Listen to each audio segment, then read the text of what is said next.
ready to speak geek. People who get it, get it. This is the Geek Speak Show.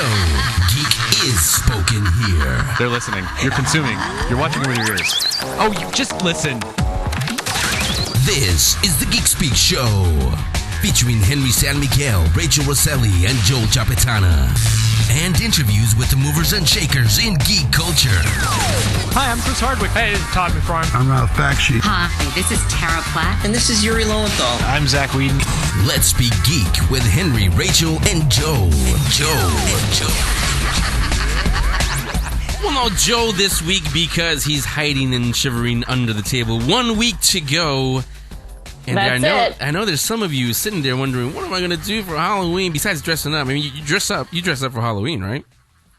Of course. Because I mean, we've seen your phenomenal costumes at Celebration and other conventions. So well, it's just another excuse to wear them. So of course I will do that. Like you need an excuse. So welcome to the Geek Speak Show. No Joel today. Rachel and I are here. We are going to talk a little bit of Halloween. Like I said, a week to go. How can we not? But before we do that, let's talk about TV shows. I'm one episode behind. I'll let you know now. Revolution has returned. It has been good. There's so many shows on. We talked about this with David Glanzer when he was on. There's so much genre stuff. But Wednesdays are usually after we do the show, I relax. Let me watch the comedies. Revolution had to be on Wednesdays, of course, and right in prime time. So I'm one episode behind. You're watching it because it's your show. So I'll let Can you I just talk remind you of when you were making fun of me and saying, "Oh, that Revolution, blah, was blah, blah." Joel. And now you're all like, "Oh my gosh, don't tell me there's one more episode. I'm not caught up yet." You all heard this, right? I was sitting there when it premiered. Joel is the one that says nothing ever happens on this show. Nobody dies, and Danny went and died. Oh, spoiler and alert. then Danny died. In case you didn't know. Well, it's actually been really good, and I won't spoil too much, but all kinds of stuff is like shifting all over the place. And when I actually got to hear about season 2 beforehand, which I told you guys about, they said it was going to be pretty crazy and all kinds of stuff was going to happen, and that is exactly what's going on. All right, fine, I'll do a spoiler alert, so don't listen, Henry. But Wait, let me take we my headphones actually off. have Charlie working with Monroe, kind of against her will, but at the same time, there's not really a whole lot of option, which is pretty crazy to see Monroe kind of in this whole broken down character and trying to, quote, help, but we don't really know if that's what's going to happen. So it's pretty intense. I'm excited. Now, see, that's how you do a spoiler without really spoiling to them. I mean, that I knew that, but I'm sure something happened in last week's episode. But thank you. You didn't spoil that. It's still winning in my DVR. So, what else returned? The Tomorrow People, second episode on that. I like that one. I like where it's going. The acting's so-so, but the plot and everything, the premise is pretty good. Agents of S.H.I.E.L.D. came out. That one was a pretty good episode. Last night, as we recorded this Wednesdays, last night was pretty good. It was kind of I told you so. I mean, and that was the whole point of the episode where you kind of thought that Skye was not really part of the team. We discovered, well, not really. But Coulson's there you go. Going to give her another chance, which I'm hoping it's a good thing because I hope she messes up again so that we can see Nick Fury one more time and say, "It took you 2 minutes to destroy the whole plane." Yes, and actually, the whole time I was thinking, where is Tony Stark? Because there's this new company, I'll say, or organization, whatever it is. I want to say AIM, but it hasn't been only because of Extremis is mentioned in this, and we're not sure if it's AIM or somebody else. But the whole time I was thinking, where is Tony Stark? Where if they have this high tech stuff, who can get better high tech than Tony Stark? Exactly. So if we get an RDJ cameo, we will all be happy. They did mention Steve Rogers, the captain, in there. So, keeps on being pretty good. I got a press release, actually, from Sci-Fi. Remember we talked about Heroes of Cosplay when that was on, and we had Yaya Han on. Even they renewed it, sort of. They extended. They ordered 6 additional episodes. However, what the press release doesn't make clear is if it's going to be the same cast. I don't think so, because it says male and female cosplayers who live in Atlanta and Los Angeles and are ready to take their cosplaying to the next level now have a shot at being a part of the show. So, if you're in Atlanta or LA and you're a cosplayer, Rachel, then you got to send, what do you got to send? Pictures, links, contact info, and self-descriptions to cosplaycasting 2013, the number 2013, cosplaycasting at 2013 at gmail.com. And maybe we'll be talking about you the next 6 episodes of Heroes of Cosplay. So it's been, like I said, I don't know if you call it a renew. They just ordered 6 additional episodes. But I think it's time to get Yaya back on and see if, hey, what's the dealio? Why, how come they're not bringing you guys back on? So that is happening. Fangasm also is coming up to the finale. That was pretty interesting, actually. What else is going on? Talked about S.H.I.E.L.D., talked about Revolution, the Tomorrow People. What else? Oh, yeah, Sunday nights. Dun, dun, dun. No, not football. AMC's The Walking Dead. So like I was telling Rachel right before we started, 2 episodes in already, it's getting even more intense. We mentioned it last week. They introduced a new, not villain, but a new threat to the group. Usually, when in a show with zombies, you think that the walkers walking around, that's your biggest threat. But I mean, this is big duh for any zombie thing. It's actually an airborne virus that it's just somewhere you don't. It's kind of like the cold, or you don't know how you catch it, whether it's through contact, through water, through however you get it. But now you don't have to be bit to become a zombie. You just become one. It almost has a Resident Evil feel. Resident Evil. But yeah, kind of. Now we don't know. Hopefully not. This isn't in the comic book. I was wondering actually last week. Is it going to go to some biological thing, and there's going to be kind of like an umbrella corporation, like in Resident Evil, that causes all that? I'll say right now, that actually, Chris Hardwick and I kind of talked about that, not during Talking Dead, but his Talking Dead came out. But we kind of emailed back and forth about that. If it turns into that, he doesn't know, by the way. If you guys are thinking, well, Chris doesn't know. He just watches the show like you guys. But if it turns into that, we both of us have read the comic book. That there's nothing like that at all in the comic book. We kind of are not gonna like that, because you shouldn't stick panel for panel for the comic book, but stick a little bit close to the story. Yeah. So we'll see what happens. What else is? Oh, this Friday returning finally is NBC's Grimm. Speaking of zombies, Nick Burkhardt, the Grimm, he's been zombified. So we'll see what. I hope, I said this last year during the finale, I hope that the whole season isn't kind of again to AMC's The Walking Dead. I hope it wasn't like season 2 where the whole episode was spent with. I think you remember that Joel and I kept talking about they're looking for Sophia. They're looking for Sophia. Mm-hmm. The whole episode was about looking for Sophia, and it kind of got a little bit boring. I hope this one, the whole episode, the whole season for Grimm this year for season 3 isn't about how do we bring Nick back from being a zombie. And from what I understand, spoiler alert, maybe, is it's not going to be that way. But no, I will say I haven't seen him, but I know people who have. The first couple of episodes are different. That's how I'll leave it. They're different from what we're usually used to from Grimm. Perfect timing also for Halloween. Not only does Grimm come back right after on NBC 10 o'clock premieres Dracula. Dracula is a TV series now. And Jonathan Rhys-Meyers plays Dracula. It's not set in modern times. He doesn't sparkle or anything like that. It's actually set at the turn of the century. And he plays Vlad Tepes, who also known as Vlad the Impaler, also known as Dracula. And he also plays a businessman who is... The premise in this that I find interesting is that Dracula, he's interested in a brand new invention or a discovery of electricity. He wants to use that to create artificial light because, as we all know, he can't go out in the sunlight. Exactly. So he likes this. The first thing I thought when mentioned electricity, wait, isn't that how Frankenstein's monster comes to life? Huh. And they are universal monsters right there. Which, by the way, I don't know if you read this press release or report somewhere that I saw, that Universal is actually going to, the same way we have the Marvel movie universe, they're gonna create a Universal classic movie monster movie universe coming up pretty soon. That's cool. Yes and no. I thought it was cool until I realized who's going to be writing it. Kurtzman and Orky, the same ones that wrote Into Darkness and Transformers and all that. But, again... Well, don't be hating. I'm not hating. I just hate when you're not original. when your body of work for the first few things that you do is phenomenal, and then you just get lazy, you're not going to get any praise from me. That's what it is. Well, Well, we'll see. The trailers for Dracula actually look really good. When I first saw the name come up, I was like, oh, this is going to be cheesy. But the trailer actually got me interested. So if you haven't seen it, go look it up. And no sparkling, like I said, is the main thing. So that's what's happening on TV. Let's take a little break. When we come back, I'll play something. When we come back, you ready for all the Halloween stuff that's happening? Be scared. Where are you going? Get over here. Joel already, I can't do it. So I know you left me all alone. We'll go all over the Bay Area. There's a lot of things. A lot of you want to go out to Halloween attractions. This is a weekend to do it, so we'll tell you exactly where to go if you're here in the San Francisco Bay Area. Stay right there, or I'll bite your head off. The Geek Speak Show will be right back.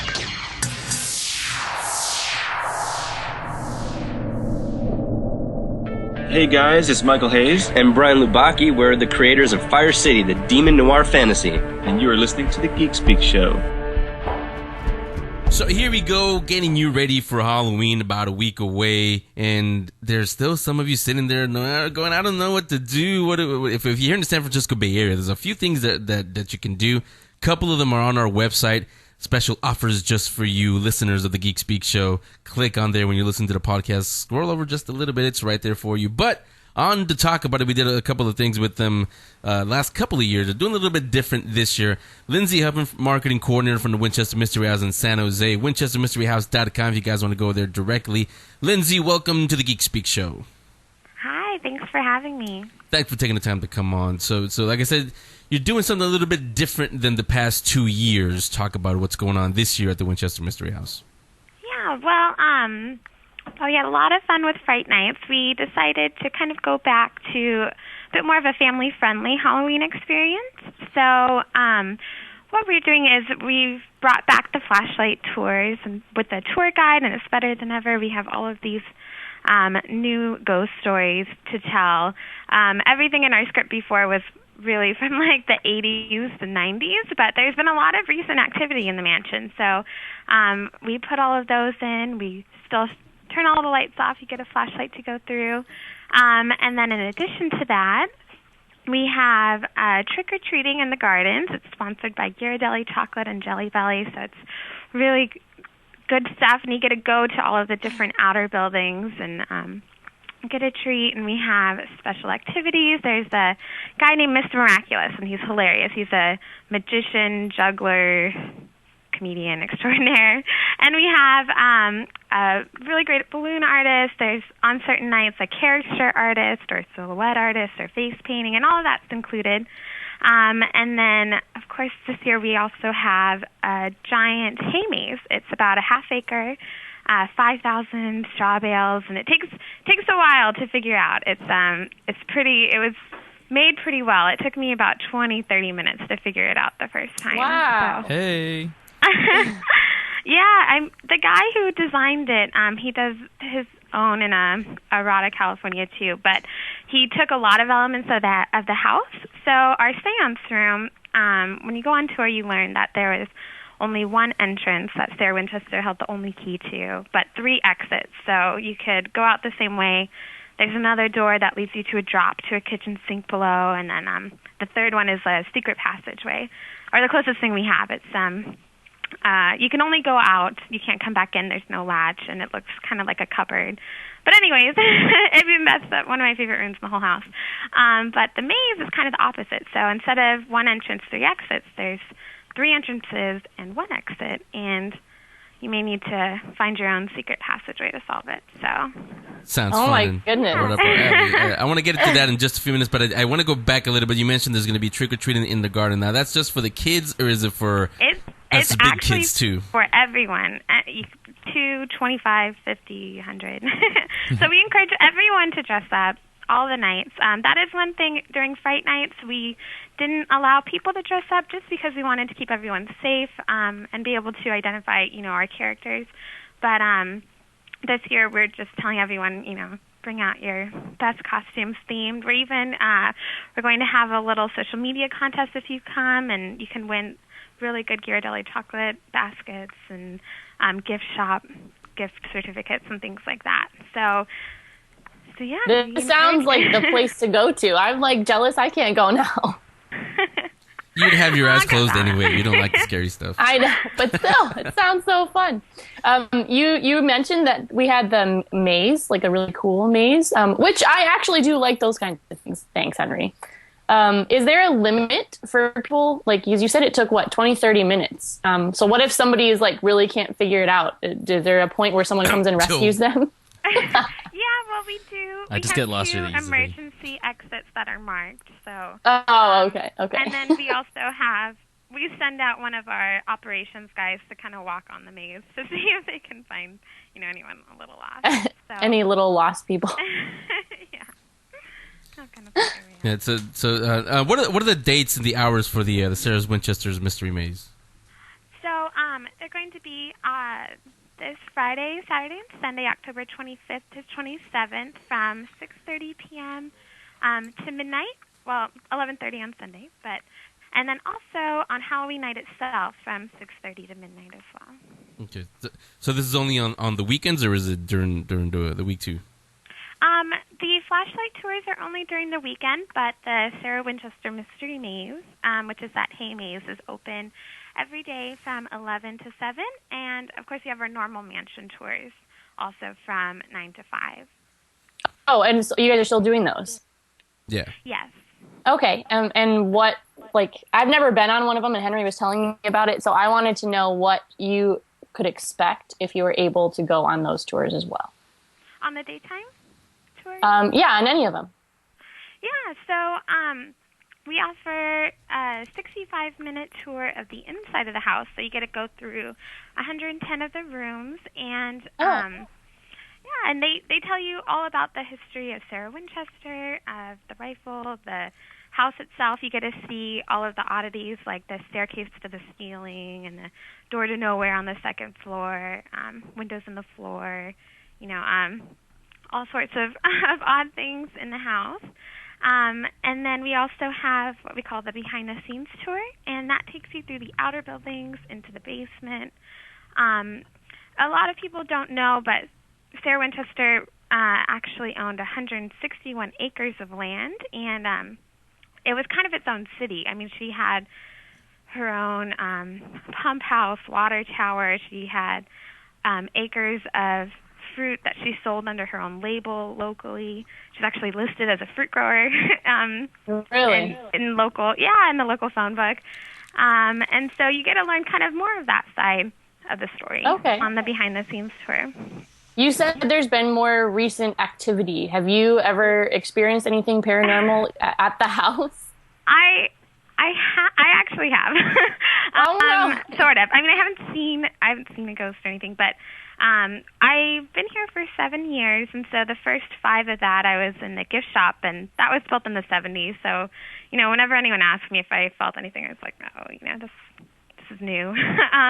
But as soon as I joined kind of the marketing side, that's when it started happening, because I started being in the house and being here late at night with film crews and things like that. So kind of my first big experience is the very first time I was here at night with a film crew. And I don't know if you remember Shozo Henry, but he was our old general manager. And so it was just him and I and this film crew from Japan, and they described themselves as the Mythbusters of Japan.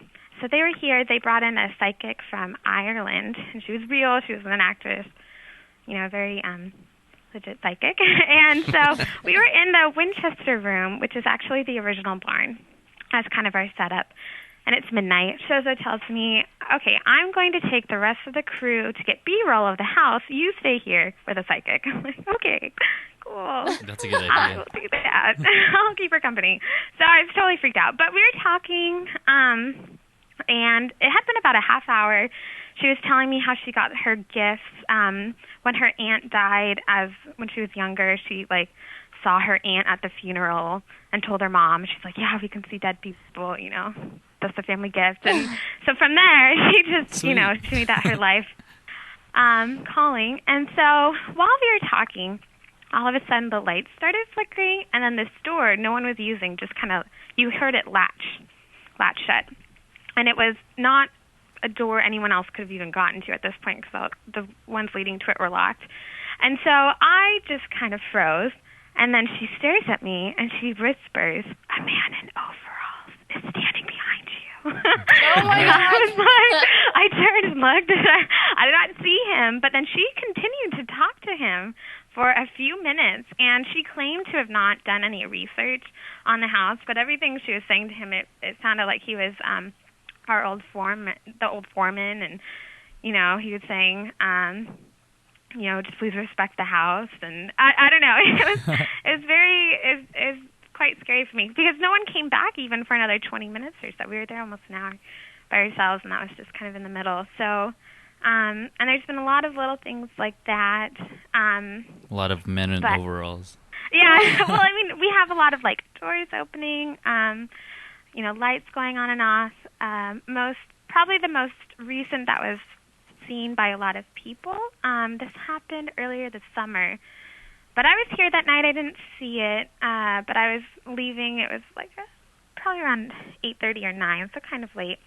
And last tour had just gotten out, and I'm saying goodbye to the operations manager, and he's like, "Oh my gosh, Lindsay, the craziest thing happened."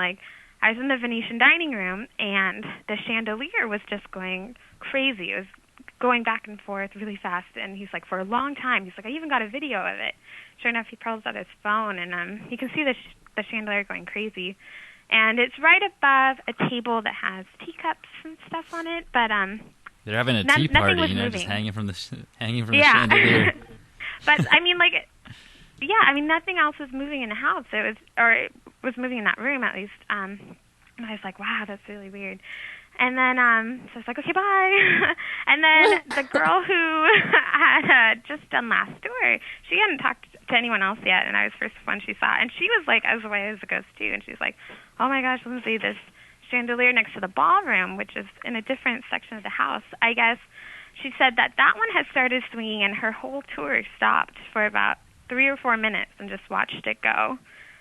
And so it was probably around the same time, and we even looked, and there weren't any earthquakes recorded that night. Nothing could explain it. There was no one else in the house because it was the last tour. Yeah, so that one was really, really creepy. So, getting chills. You can show video. I can even send you the video if you want. No, I was gonna say. I think I remember if that's the one you're talking about. I think Channel 4 or somebody covered it. Yeah, they went. Mm-hmm. Yeah, I remember that. But I was going to ask you from last year when we went. I asked some of the tour guides that were there. We took the flashlight tour a couple of times. The last time we went there, different areas of the house, we heard really clear. We heard a piano playing, and I asked a few of them. And I said, "No, there's no pianos that would make any noise, or you can touch the keys, but they're not going to make any noise." So I think we heard something. Also in I think it's a guest room. It's not in Sarah Winchester's room, but it's in the guest room. There's a phonograph there. We heard that needle on the record sound but there's no electricity there either. So, do you know? First of all, let me ask you: are there any pianos at all that work in the house that would possibly make any noise? Most of them are broken. Uh-oh. There might be some that kind of work, but they're all behind ropes, so they shouldn't be anything someone can just get to and play. But Sarah Winchester did play the piano and organ and violin, so that's actually been a kind of and she grew fruit too. Thing to hear that. What? She grew fruit too, and she played the piano and the organ. Yeah, she spoke 4 lanlanguages. Wow. The original multitasker. Yeah. Oh, she's the ghost behind it all. Do it here, there. Yeah. Well, and I guess it would make a difference if you heard just banging on the piano or actually someone playing it. Well, it didn't sound like it. They weren't playing. Was it a Beethoven's musically Fifth or illiterate? anything, but it was just running their hands over the keys. Hey, that's a talented ghost. That's even creepier. Yeah.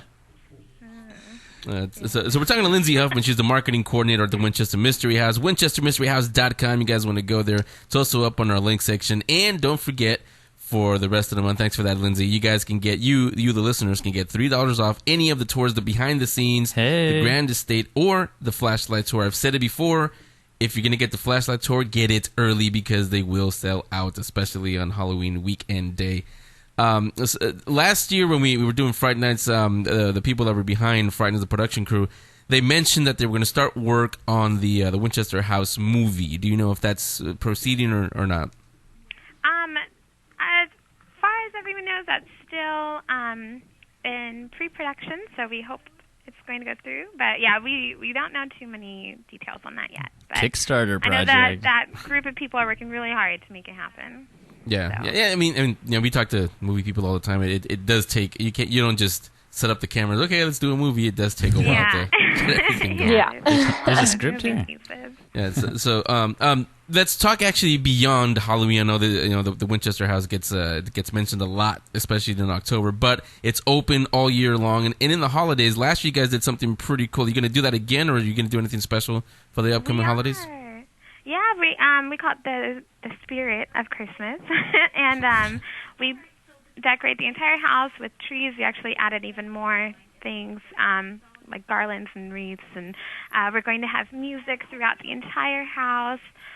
We have carolers, live entertainment, and this year we're adding a special, I don't know if you realize, but there's a Friday the 13th this year in December. So yeah. We are actually going to do a flashlight tour that night. But beyond that, since it's 2013, there's Friday the 13th, we decided, we want to bring in a little element of 13 into our Christmas. So we've actually are going to be hiding 13 mistletoes throughout the house. And then we also are going to be hosting the largest mistletoe in America. So we encourage people to come, take a kiss under it, and see if they can find the 13. See, Joe, you can bring that invisible awesome. girlfriend of yours. She's not invisible. That's a ghost. Yeah. Yeah, so that'll be going on, after Halloween. The Winchester Mystery House doesn't close. It's still open. Again, WinchesterMysteryHouse.com is the website, the award-winning website, I should say. It's up on our guest link section. You guys can go there. And again, don't forget, for the rest of this month, you guys can get $3 off one of those tours, either the behind the scenes, the Grand Estate, or the flashlight tour. Sarah Winchester's Mystery Maze, that's new this year. It's family friendly, so if you got a little scared from the last time they were doing stuff, it's a little better this time. It's a little more calm. You can enjoy everything around you. So Lindsay, thanks a lot for coming on. I wish you all a happy Halloween, and you're welcome back anytime. Thank you so much, Henry. Thanks again for having me. So that's what is happening in San Jose, the Winchester Mystery House. A little bit different, like you heard from the last couple of years. You might even want to go there this time, and I know, jumping out at you. But starting October 26th, that's this Saturday here in San Francisco. This one, you and probably Joel won't want to go. Well, you guys will go, but you guys will run through it with your eyes closed. You guys know the old. You remember when you were here in San Francisco? You remember the old Mint over by downtown San Francisco? Yeah. I always thought it was a pretty cool building because I know that it's where they used to print money. They used to make, and to me, it was the coolest building because they make money there. I was like, wow, I'd love to live in that building. But starting October 26th, this Saturday, like I said, Screams will be made at the U.S. Mint because it transforms into the San Francisco's haunted house of horrors. On to talk about it is Justin Jones, who's the production director. Justin, welcome to the Geek Speak Show. Great, thanks for having me. Thanks for coming on. I was going to say, how are you doing? But I'm assuming since it's so close, you're probably really busy getting all the severed heads and everything else we're going to see in there ready, right? Yeah, still pulling some of my hair out because we're getting so close. But it's moving right along. But yeah, the last few days is always the final push, trying to get things done. Only on this show would that sound normal, pulling some eyes and things like that. First thing before we get started is whose idea was it to transform? Great idea, by the way, but whose idea was it to transform the Mint into a haunted attraction? So there's a really big promoter in the city. His name's Donovan, and for the past 13 years, he's been doing a huge Halloween party. It's called the Haunted Ball, and he has over like $100,000 worth of decorations. And the problem he's always had is that he spends, hours and hours or days on end setting up this big haunted ball, and then it's a one-night event, and then he has to take everything down the next day. And he's never really been able to find a space where he can do an actual haunted house, something he's always wanted to do, but it's just, kind of hard to find a space for 6 or 7 days.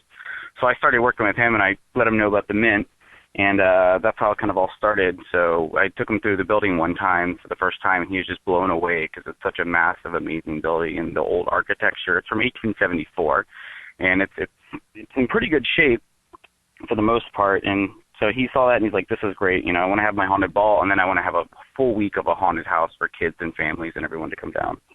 Yeah, I remember I went on a field trip one time to the Mint. That was when dinosaurs walked the earth a long time ago. But does it look pretty much the same like it used to when it was when it used to be open to the public, or has anything changed, or what does it look like in there now? It's halfway restored. So the front half that's open to the public is very similar to what it used to look like, and then the back half, which is not restored at all, is in pretty bad shape. The Mint actually stopped producing money in 1937, and they moved out. And then the federal government took it over, and they had various offices in there, and they kind of ripped the building up a lot. But the San Francisco Museum and Historical Society has been working on actively restoring it and turning it into the first San Francisco museum. So it's a work in progress, but it's a really hard building to work with because literally it's 3-foot masonry walls and steel. So if you ever get in there, pound on the walls, they're actually steel. So are you guys using just that first half that's been redone, or are you going into some of the other sections that don't look so great? Well, some of the other sections we can't even go into because they're literally a hazard to the public. So we're using, we still have 100,000 square feet to work with. So we still have plenty of space to have the actual museum. But yeah, some of the back half is in pretty bad shape that, we definitely don't want the public back there. Gotcha. Okay. So what would happen is, if people would want to run away, run through the walls, they would literally probably run through the wall. The place is quite a maze. I mean, it's 100,000 square feet. And it's, there's tons of rooms and everywhere, so you can easily get lost in the place. So that was one of the fun things we did. We're making up the maze, is kind of looping people around. So once you actually get in the building, you'll get quite discombobulated, and not know which way to go. That's kind of cool, though, to have that already be part of the layout. Yeah, it actually works really well, just all the segmented rooms and everything. It works a lot better than if you had, say, like a big auditorium or something. This is great because, we'll have one small room, and you may wind around 3 times in the room and be, where did I come in and where do I leave? And is this the first time you guys are using the Mint? I do events for them already there, but this is the first time it's been utilized for a haunted house. It's actually one of the first major haunted houses in San Francisco. There's been small, kind of mom and pop haunted houses, but this is the real, first full-time production actually in the city. That's awesome. Do you guys think you're going to do this as a yearly thing then? Absolutely. This is something, we're definitely investing in the future for this. The amount of decor and decorations and costumes and everything, it's quite extensive. We're definitely planning on doing this in the future just for how much stuff we're purchasing. So next year, when it'll be easier for me, less headaches for me because most of the stuff will already have it in stock, so it'll make it a hell of a lot easier. Oh my gosh. So I'm kind of interested. I'm not really a big fan of all kinds of scary stuff in haunted houses, but I have been to a few, and they were actually pretty fun. And this one actually sounds like something that I would like to go to. But Henry did mention to me that there might be something a little different. So I was going to ask, are your staff, are they allowed to touch anybody that's going through, or what are the rules on that for this one? Well, wait, not the staff. You mean the actors in there? Oh, yes, the actors. The actors, no, we're no physical contact. Some people, everyone has a different level of physical contact, so we're advocating no physical contact. Yes, they will get very, very close to you, but they're not actually physically going to touch you. Okay, I'm okay with that. Okay, now you're going to go. Okay, yeah. Just have to be sure. Yeah, so we're talking to Justin Jones. He's a production director at San Francisco's Haunted House of Horrors. It's at the U.S. Mint. It starts October 26th, which is this Saturday, through Halloween the 31st. Again, go to where you're listening to the podcast right now. Over to the lower left, there's a little logo there. Click on it. Put in the discount code GeekSpeak. You know how to spell it, right? It's the logo. Hello. $20 off as long as there are tickets available. Thanks for that, Justin, by the way. Yeah, no problem. Now, also on the website, you have the Spook Halloween theme park that says it's just for kids. So what is that all about? Correct. So we want to make this a family entertainment destination, and we're advocating the haunted houses for those 13 and older. It's up to parental discretion. If you want to bring your 8-year-old through, so be it. But for those a little bit of younger age, we want to have something for everybody. So it's a free park for the kids. We have several different attractions, and there's no admittance fee. It's basically a pay-to-play. We have a monster mansion for kids, so it's a toned-down haunted house for kids. It's more, it's not really too scary. It's definitely designed for a younger age. We'll have carnival games there. It's called Carnival Games. We have a creepy candy store. There's a gore zone where you can get monster makeup on your face. We have a video game zone where you can play monster video games. Also, we have a creep show theater where we'll be showing different haunted movies, as well as a thriller dance show. And the other one is there's Take Your Picture with a Monster. We'll have 2 different monsters there where you can go and take your picture with the monster. So lots of different attractions for even the younger ones if they want to come and enjoy it. See, this sounds like something that you would Angel and I would probably be going through the actual haunted house, but Rachel and probably Joel too would be in that section because that's more what they like. So what are the regular operating hours? I know it starts on the 26th this Saturday, but what are the regular operating hours for the haunted house? So this Saturday it's 12 to 12. Sunday it's 12 to 11. Monday, Tuesday, and Wednesday it's 5 to 11, and then Thursday it's 5 to 12. And then also want to mention, too, we will have a blood bar there. So for parents, anyone you want to come in and stop by and get a specialty drink, we'll have that available, as well as the Blood and Guts Grill. So we'll have some food options available, too. With actual blood, I think, I hope. Yeah. Well, you have to go there and find out. That's the only way to find out if it's actual blood. But yeah, go ahead, Justin. Oh, what was that? No, go ahead. You were saying about the blood bar and everything that's going on there? Oh, yeah, it's just a blood bar. We're taking one of the rooms and decking it all out with vampires and, projections on the wall, and it's really going to be decked out. We want to really give it that old-school, bloody kind of type look. So, even if you're not coming for the haunted house, it'd be a great place to come after work and stop by and just get a drink, after happy hour. That would be a great. See, that is not a bad idea. I am down for that. Now you're talking Joel's language.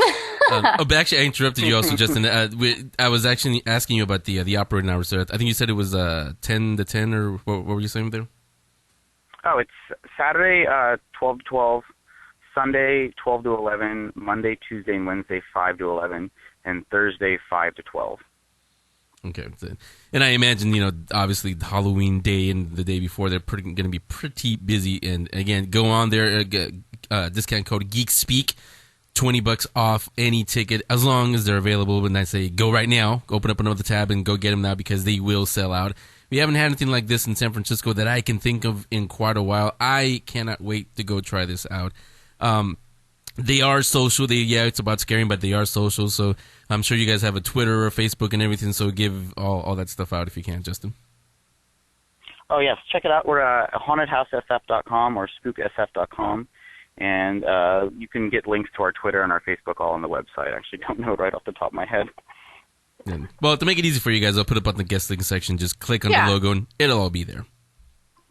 Make it easy for you guys to get there. So again, it's Justin Jones. He's a production director of San Francisco's Haunted House of Horrors. You guys want to go to directly thehauntedhouseofhorrors.com, get the tickets, get a little video so you can get a sneak peek and decide, like Rachel, I don't know. He said, though, it's the first time, so you might want to go just to say you were there at the beginning. There's a first time for everything. So again, starts this Saturday, October 26th, all the way through Halloween. And again, if you guys want to get $20 off your tickets, put in discount code GeekSpeak. Click on the little logo that's on there as you're listening to the podcast, and you will get your tickets. Justin, thanks a lot. We'll definitely go and we'll say hello if we see you sometime this weekend or when we go. And I'll say it's a week to go. Have a happy Halloween. Great. Thanks, you guys, too. Okay, so going on now, that was something that's a little bit scary coming to San Francisco this week on October 26th. It's been going on for a while now, going through November 2nd, Saturday, November 2nd, and that is Carrie, not the movie, Carrie, the musical. It's happening, it's put on by the Ray of Light Theater, happening, like I said, through November 22nd. On to talk about it is Jason Hoover, who's the director of Carrie the Musical. Jason, welcome to the Geek Speak Show. Hey, thanks for having me. I appreciate it. Thanks for coming on, Jason. So this is a reimagining of the because I remember the Carrie the Musical, if I'm not mistaken, it was out back in the 80s, I want to say, right? Yes, that's correct. There's a very notorious production that happened 1987, 1988 that started in London and then made its way over to New York with a huge, enormous budget and a absolutely terrible design concept.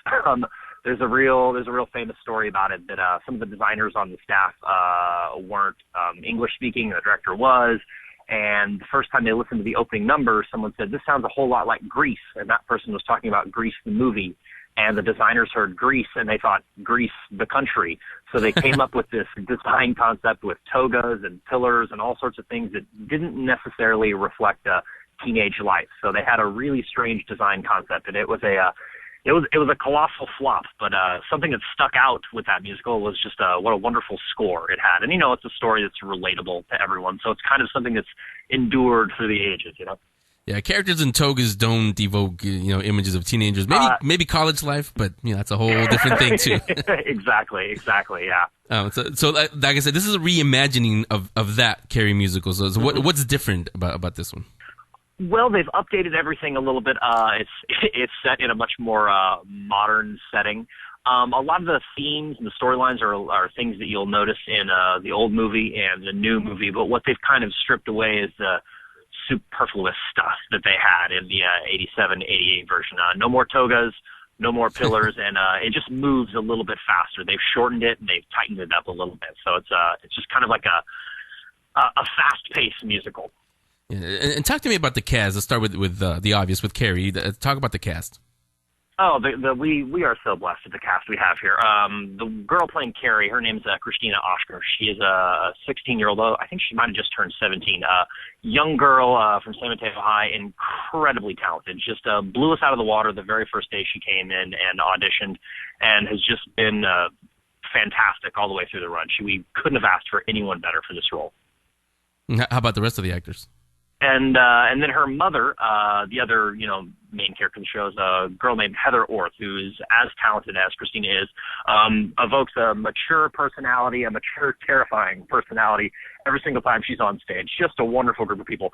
And then our ensemble, they're all very young and very, very hardworking. I'm kind of blown away every single day that I see these kids out there and how much energy and enthusiasm they're able to put forth on every single night of this performance. I think people are really, really going to be blown away by how much they give. We're talking to Jason Hoover. He's the director of Carrie the Musical, going on now here in San Francisco. It's being put on by the Ray of Light Theater. RayofLightTheater.com for tickets and more information if you guys want to go there. Just go to our guest link section. It's all on there for you.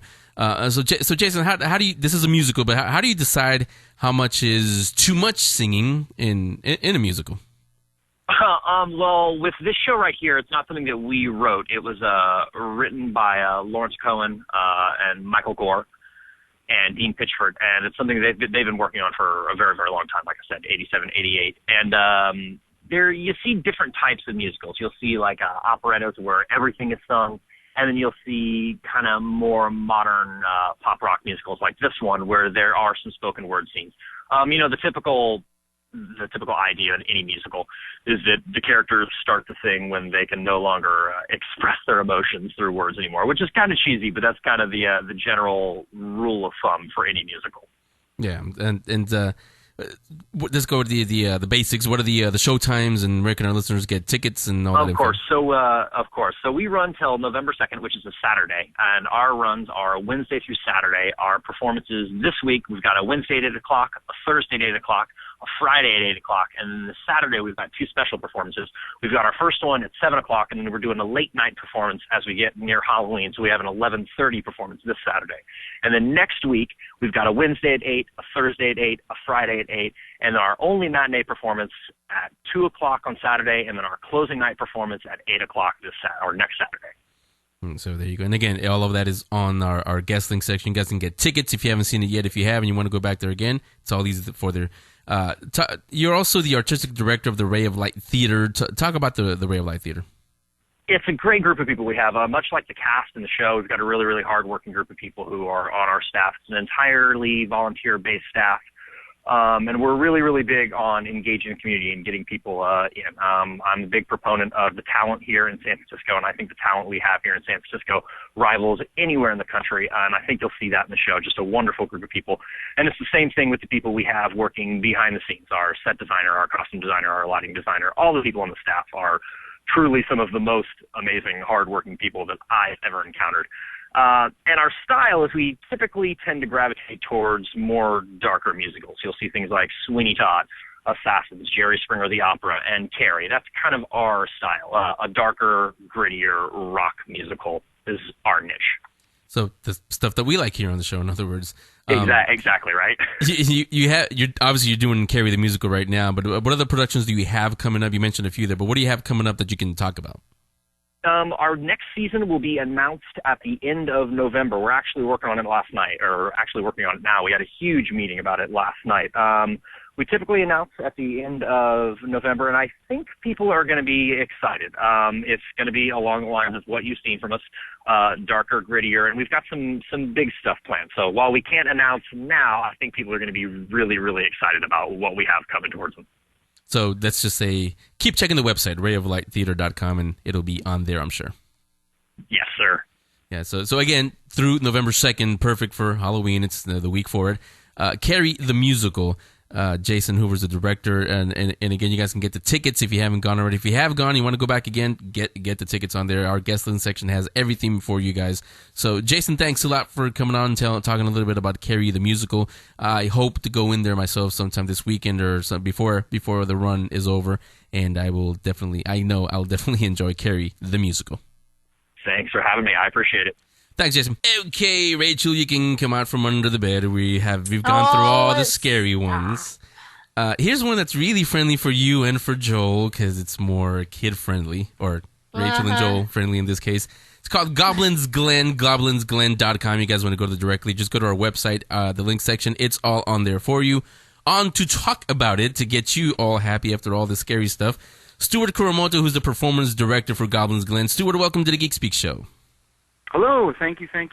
Thanks for taking the time to come on. So first of all, tell Rachel and everybody else all about Goblin's Glen.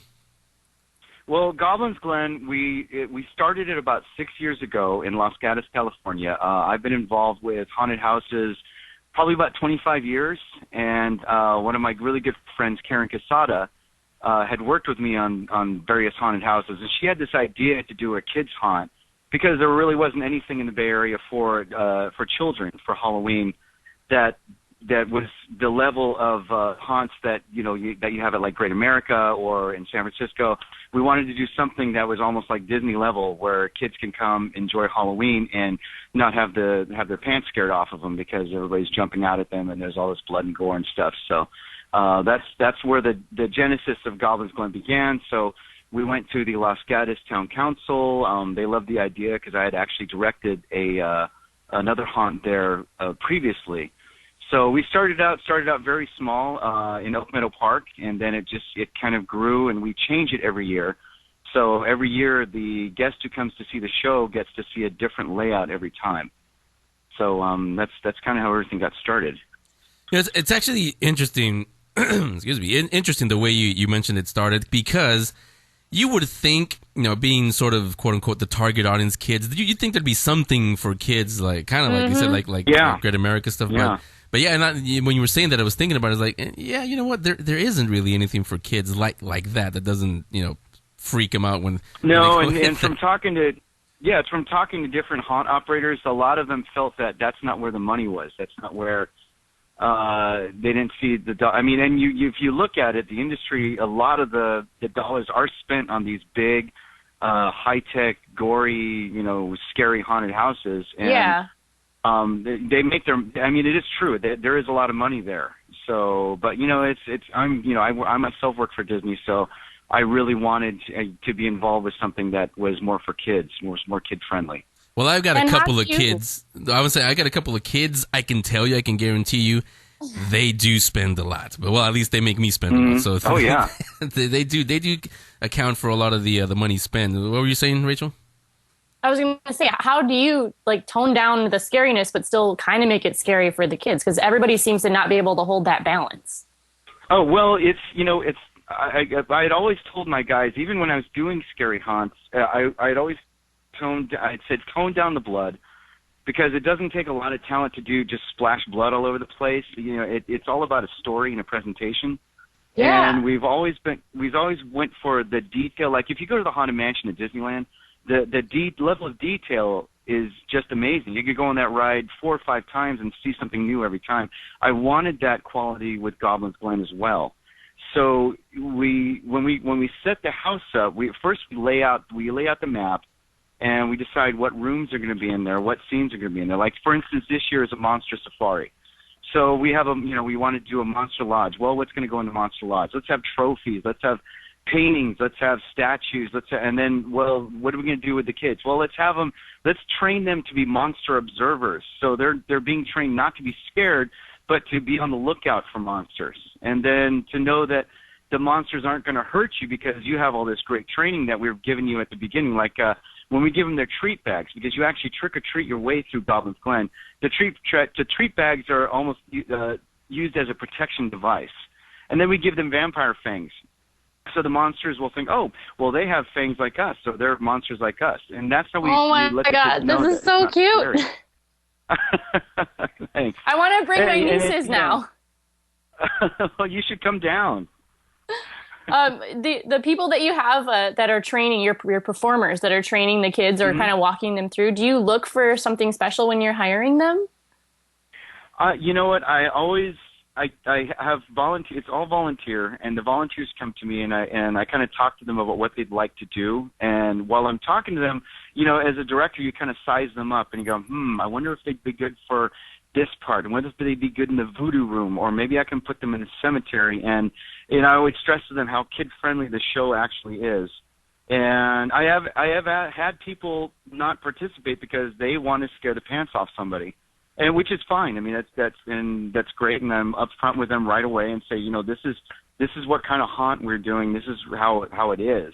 Yeah. But we train them, and it's a lot of it's story driven. Where one of my guys, he plays the Tooth Fairy in our candy mine, and he has a whole rhyme that he does with these kids, and it's not to sound too corny, but it's pretty magical. Oh, Henry, you're right. I like this one a lot. Told you. Probably even Joe would like this one too. Well, we're laughing, but Stuart, the reason why we said this is because Rachel, she can't even watch The Walking Dead on AMC because she doesn't do very well with the scary stuff. So yeah. I have friends that are absolutely completely freaked out by haunted houses. They cry before they even get in the front door, and this one, they come to with their kids because like I said, there's nothing that jumps out. It's creepy. I always tell the guests, I said, if your child can handle the Haunted Mansion at Disneyland, then it'll be no problem. And we don't even have stuff popping up from behind tombstones or anything like that. Yeah, I was going to say, you two are actually making me question myself and our producer Angel because we love all the scary stuff and the stuff jumping out. The gorier, the better. It's like, wait, should we get that checked? Maybe there's something wrong with us because maybe, that's the kind of stuff we like. No. Maybe. I mean, there's totally a place for that. There's totally a market, and a lot of us, we like to do that too. But this is a fun little break. So what other kind of things do you get to do as the performance director besides kind of pick where people are going to be? Or well, we start planning the haunt in January. We all sit down. I sit down with Karen, the producer, and we have a team of people that have ideas. And we kind of sit down. We meet monthly and then weekly as we get closer to the haunt, and we lay out the house. And then when we actually go into the park to start building, this year I helped build the Monster Lodge. My main focus was a voodoo room. We had a voodoo room where we have a animatronic Ouija board, and I also did the cemetery and what we have the candy mine. And I do a lot of the building, and then at the same time I'm recruiting actors. I'm also putting out posters, and I'm working with our recruiting team to kind of get advertisements and feelers out there for actors to let them know that we're doing in Las Vegas. And we've had actors come down from San Francisco, and one of my main guys drives in from Vallejo every weekend. Wow! So we've got people coming from all over the place. Yeah. So actually, you're making me not feel too bad because even though on the Geek Speak Show we talk about everything, not just Halloween stuff, but like you guys, it sounds like it's a year-long theme for you guys. Same thing with producer Angel and myself. We talk about Halloween and scary stuff all year long, and I can see why the planning that goes into it. I haven't seen it yet. I'll probably go this weekend also. We're talking to Stuart Kuramoto, performance director at Goblyn's Glen, Goblyn'sGlen.com. If you guys want more information. Speaking of this weekend, it's festival night. So what does that mean? What's going to be happening? Festival night, we've got extra performers. We have a guy who comes out and does a great puppet show. We have another magic show. We have food, so you can purchase a dinner banquet, And there's also all kinds of different ticket levels. There's like unlimited admission. We kind of make it a one special night every year where it's just pretty crazy. We have more actors, more candy, more performances, and it takes place just on one day, and that's Saturday. Yeah, that's this coming Saturday, October 26th. Again, all the info on Goblyn'sGlen.com for you guys to get the tickets and everything. And what are the operating hours, the regular operating hours, not just for a festival night? Regular operating hours for Goblins Glen. This is always very interesting for us because you never know when people bring their kids. We open we used to say at dusk. Now it's 7 o'clock because dusk is all over the map at this time of year. Yeah. So 7 o'clock, the first little goblin goes through. We try to close down by 8:30 so we can transition over to the big kid haunt, which is called Wicked Woods. But I mean, people are still coming in at like 8:30, 9 o'clock. So I usually say between 8:30 and 9 is when we'll shut Goblins Glen down. And so it's usually 7 to 9. Yeah, I was gonna try to keep that a secret from Joel and Rachel, but you mentioned it, and there is a scary one there. It's called Wicked Woods. So talk about that one. Oh, okay. Wicked Woods is, since we all got our start with the scary haunts, we started about 2 or 3 years ago. We thought, hey, how can we do this where we can, have the kids haunt, and then we can feed that need in us to go scare people too. So what we decided to do is we have 2 shows, but it's in the same place. And as far as I know, it hasn't been done before. The Goblins Glen runs normally, like it is, with all bright lights and fun stuff for the kids and everything. And then around 9 o'clock, we shut the doors. We go through the house in transition, meaning we turn lights off, we charge up air scares, we change costumes, I put actors in different places, and then we reopen as the Wicked Woods. And this is a scary, make you scream type of haunted house where we're going to be scaring the daylights out of you. And we also have a whole other area that opens up outside of the Goblins Glen haunt that encompasses Wicked Woods as well. It's kind of hard to explain, but it's a longer trip through the house because we add more rooms to it, and that's for the real scary one. And the charge is a bit more, but it's a bigger experience. So it goes from welcome to Goblins Glen to welcome to the Wicked Woods. Exactly. And the parents, I have parents coming up to me, they go, is this Goblins Glen or Wicked Woods? Well, it's Goblins Glen, ma'am, you're safe. And then it's like, oh no, this is Wicked Woods, here we go. And yeah, we've got a lot of good air scares. We've got a castle set that people walk through, and I'm not going to give away what happens in there, but it's pretty scary. And and again, we don't use a lot of blood and gore. We use more like shocks. I have a friend who does the effects. He owns a company called Shot in the Dark Scare Tools, and these are tools that encompass like train horns and strobe lights and air whistles and all kinds of stuff. And it's a really good scare effect. And he has spark gloves and all kinds of stuff. See, I was planning on going this weekend, so now I guess we got to stay for the whole day there to experience Wicked Woods. You know what? Yeah. Yeah, so he's Stuart Kuramoto. He's the performance director at Goblins Glen. Goblins Glen, the friendly one, GoblinsGlen.com. You guys want to go to. Then transforms into the Wicked Woods. That's later in the evening. All the information is there on the website for you. On our website, on our link section, you can go on there. Stuart, thanks a lot for coming on. And you're welcome back anytime. And I'll say it now since a week to go. Have a happy Halloween. Thank you so much. Thank you. This is the Geek Speak Show Book Club. Sci-fi, fantasy, horror, graphic novels, biographies. You'll hear them here on the Geek Speak Show Book Club. All right, not this week.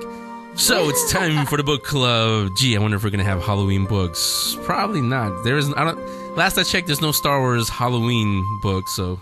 Now you did it. Now it's going to be out there. Yeah, trademark that to me, by the way, if you guys ever think of doing it. So I'll let you go first. You tell me what your book is. Okay. Well, it kind of has to do with Halloween, but more so the Halloween all year round, a.k.a. costume and cosplay. And actually, author is actually our very own Yaya Han. We also have Alison DuBlasio, I think is the right way to say that, and Joy Marsacci. But Yaya Han is on there as well. And this one is called 1,000 Incredible Costume and Cosplay Ideas. And what drew me to it was that it had anime, manga, video games, movies, comics, and more. So it's not just like the mainstream costume stuff. Why are you on the show again? But it's pretty cool because not only does it show you a bunch of amazing costumes, but it goes into detail, like some of the, artistry and all of the fine little details that make a costume really good. They'll show you that kind of stuff. So if it's something that you want to create or buy or whatever, you know what you're looking for, which I love. So you should get this. It's pretty awesome. Now, you didn't get this just because we mentioned Yaya Ham way back when we started the show, right? But the new press release? No. I got this because 1,000 Costume and Cosplay Ideas is an awesome book to have in your library. But it just so happens that she's on there as well. 1001 Ideas. So there's a costume for every hour of the year for you. So my book, I decided to go classic again on you. I do this every now and then, like when I read The Hobbit or Lord of the Rings or or Narnia or something like that. This time around, apropos for the season, I decided to go with, and we talked about him also in the beginning, Dracula, Bram Stoker's Dracula. I was actually in the library. My kids were looking for some Halloween books to read because they're in the mood also. And I saw it there and I said, you know what? I haven't read this in a while. So picked it up, read it. It's actually a pretty quick read. I mean, I'm a big book geek like that also. Anyway, I always read anyway. But and the weather, those of you here in San Francisco, it's perfect. Stay at home, turn on the little lamp and, while the wind is howling outside, get your hot cocoa going. And yeah, that's how you paint a picture. But I started reading Bram Stoker's Dracula. I hadn't read it in a while, and I don't know why, but I kept seeing the sparkling stuff behind me, and then it just made me realize why we like these vampires, the original vampires, more than the sparkly ones. And it also made me look forward to the Dracula NBC series, because I don't think it's going to follow this book exactly, but I am kind of interested now that it's fresh in my mind again. So if you haven't read it, I would suggest go with the OG, the original Bram Stoker's Dracula. It's in your libraries. I know.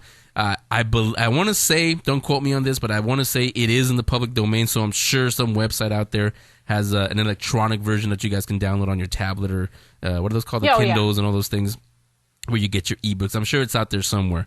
Because like I said, don't quote me on this, but I think it's in the public domain. It's been over 100 years that it's been out. So Bram Stoker's Dracula, going classic on you guys. Both of our books, Rachel's and myself, will be on the book club section on the website. So if you guys want to read him or find out more about him, it's right there. Now, that's the show for this week. You shouldn't, at this point, none of you out there should be going, oh, what do I do for Halloween if you're here in the San Francisco Bay Area? I know, we gave you many options. Yeah, the scary ones and the Rachel and Joel friendly ones. You can pick from all of those. Let me also add to that list, Halloween Comic Fest 2013 is happening this weekend also, October 26th and 27th. At the comic book stores all across the country, here specifically in the Bay Area. By the way, you guys can go to HalloweenComicFest.com and put in your area code or your city, I think it is, and it'll tell you whether your local comic book shop will be participating or not. Because it's a lot like Free Comic Book Day. Not everybody participates, but it's just like Free Comic Book Day. It's a lot of fun. You get, of course, free Halloween comic books from your local comic book shop for whether you're in costume or not. You got to check with them. But here specifically in San Francisco, a lot of our official comic book shops are going to be doing their own version of Halloween Comic Fest. They celebrate a little bit differently. We'll start with the big one, Halloween Comic Fest at Flying Colors Comics, End of the Cool Stuff, with Joe Field, friend of the show. Like he always says, it's always a big party there. Continuing the celebration of the 25th anniversary this year.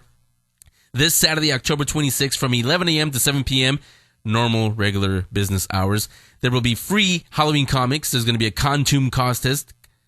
There's going to be a costume contest. It's 2980 Tweed Boulevard in Concord, but everybody knows where Flying Colors is. FlyingColorsComics.com for more details. You can also go on their Facebook page or follow them on Twitter. Over at in Mountain View, Lee's Comics, Lee's Halloween Party. They haven't done this in a while. Lee let me know what's going to be happening, and what will be happening is Lee's Halloween Party this October 26th, this Saturday, 8 a.m. to 10 p.m. at the Mountain View location only. All ages welcome. There's going to be free food and drinks. There will be 4 free Halloween comics when you come in costume. Prizes will be awarded. for the best costumes. That will be decided by Lee and his phenomenal staff. 1020 North Ranksdorf Avenue in Mountain View, or just go to lcomics.com for all the information. But again, that's going on this Saturday, October 26th from 8 a.m. to 10 p.m. Come one, come all, come in costume. There will be prizes awarded for the best costumes, and of course, 4 free Halloween comics for whoever is in costume. Right here in San Francisco, Mission Comics and Art, they will be doing Halloween Comic Fest, but they're not going to do it this weekend. Leaf is actually going to move it over to actually Halloween Day. Thursday, October 31st, 5 to 8 p.m.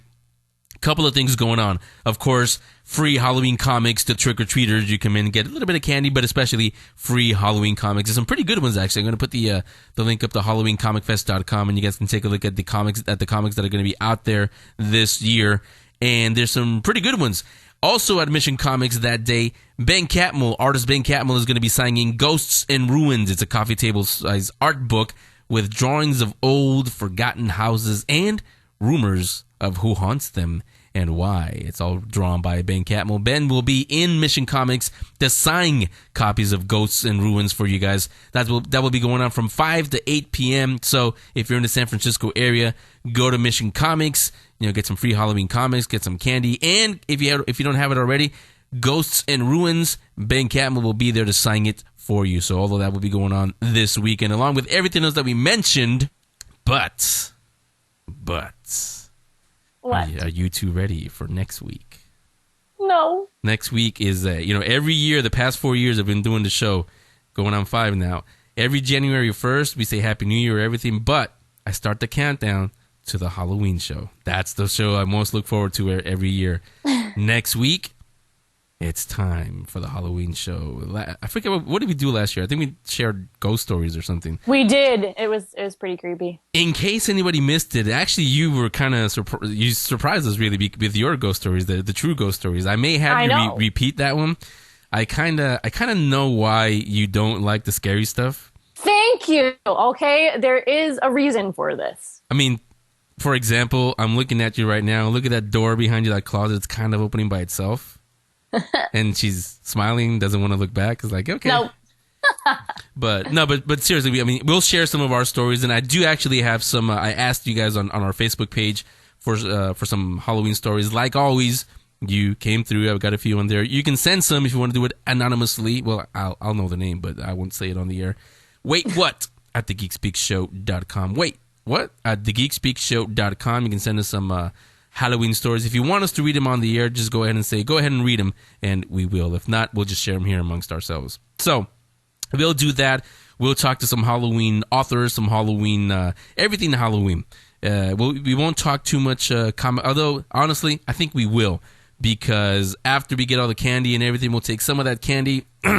I'm not saying do it, but you'll take some of that candy, put it in your pockets as we sit in the theater to watch Harrison Ford in Ender's Game. That comes out on Friday. So I may talk, of course, Ender's Game on the Halloween show to calm everybody down. Rachel, Joel. So we'll get a little bit of everything, but mostly all Halloween. So, as we say every week, not this week. We will come back and speak sort of geek, but we will say boo and everything else. So, stay right there. Get ready for Halloween. Henry and the gang will return next week with an all-new episode.